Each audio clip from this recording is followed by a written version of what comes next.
কক্সবাজারের উখিয়া রোহিঙ্গা ক্যাম্প থেকে যোগ দিচ্ছেন সহকর্মী রিয়াজ রায়হান। রিয়াজ, গত কদিন ক্যাম্পে পাহাড় ধসে বেশ কয়েকজনের মৃত্যু হয়েছে এবং সবশেষ কেমন পরিস্থিতি দেখছেন?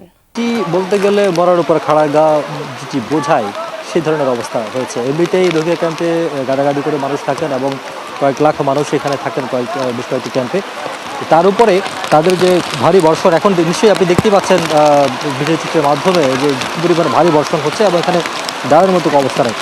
এই যে পাহাড়টি রয়েছে এটি যে কোনো সময় ধসার শঙ্কা রয়েছে, অর্থাৎ এখানে যারা বাসিন্দা তারা বলছেন যে এটিও যে কোনো সময় ধসতে পারে। আমরা এখন রয়েছি যেখানে গতকালকে এই যে একটি বক্তব্য ছিল বা যেখানে একটি ইসলামী ধর্মীয় শিক্ষালয় ছিল, সেখান থেকে প্রায় 5 জনের মরদেহ উদ্ধার করা হয়েছে এবং বেশ কয়েকজন আহত হয়েছে যাদেরকে বিভিন্ন হাসপাতালে চিকিৎসা দেওয়া হচ্ছে। আপনি দেখতে পাচ্ছেন যে তারা এখন চেষ্টা করছেন এটিকে কোনো মতে মেরামত করে এই যে ধ্বংসস্তূপ বা যে ভেঙে পড়েছে বা ধসে পড়েছে সেটি কোনো রকম উদ্ধার করে সেটিকে আবার আগের জায়গায় নিয়ে আসা, অর্থাৎ বা যেই সব জিনিসপত্রগুলো যতটুকু সম্ভব উদ্ধার করা যায় ততটুকু। এই যে এটি পুরোটাই এঁটেল মাটি, অর্থাৎ যখন শুরু হয়, যখন ভারী বর্ষণ হয় তখন এই মাটিটি নরম হয়ে যায় এবং একেবারেই উপর থেকে পড়ে যায়। যখন পড়ে যায় তখন নিচে যে ঘরগুলো থাকে সেই ঘরগুলো চাপা পড়ে এবং সেখানে মানুষ যারা আছেন তারা হতাহত হয়।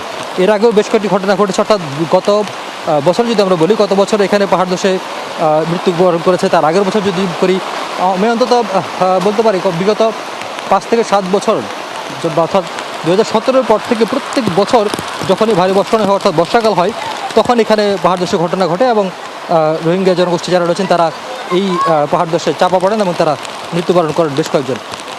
তো যদিও প্রশাসনের পক্ষ থেকে, অর্থাৎ শরণার্থী ত্রাণ এবং প্রত্যাবাসন কমিশন যেটি রয়েছে সেখানকার কর্মকর্তারা বারবার তাদেরকে সরে যেতে আহ্বান জানিয়েছেন এবং তারা বলছেন যে নিরাপদ দূরত্বে যাতে চলে যায়, অর্থাৎ তাদেরকে এই যে পাহাড়ের পাদদেশে যে ঘরগুলো রয়েছে মূলত সেই ঘরগুলো থেকে তারা যাতে এখান থেকে নিরাপদে চলে যায়, অর্থাৎ যতদিন বর্ষা রয়েছে, অর্থাৎ যে ভারী বর্ষণে যে শঙ্কা রয়েছে ততদিন যাতে নিরাপদ অবস্থানে থাকে সেই জন্য তারা বারবার অনুরোধ জানিয়েছেন এবং তাদেরকে সরে যেতে যত ধরনের কার্যক্রম গ্রহণ করা দরকার সেটি নিচ্ছেন।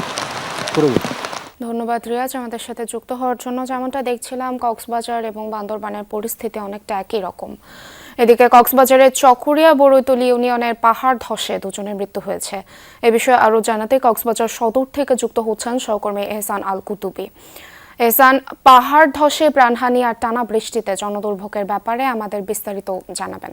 একেবারে টানা 4-5 দিন ধরে যে বৃষ্টি, এই বৃষ্টির ফলে রোহিঙ্গা ক্যাম্পে পাহাড় ধস গতকালকেও 8 জন মারা গেছে এবং এর আগেও 9 জন মারা গেছে রোহিঙ্গা ক্যাম্পে, এবং এর বাইরে স্থানীয়ভাবে পেকুয়াতে 1 জন এবং কক্সবাজার সদরে 1 জন, এবং আজকে এই খবর এলো আরও 2 জন মারা গেছে। তারা হচ্ছেন বড়ইতলী ইউনিয়নের বাসিন্দা, তাদের বয়স অন্তত 13 বছর। একজনের নাম হচ্ছে তৌসিফ আর একজন হচ্ছে রুমা আক্তার।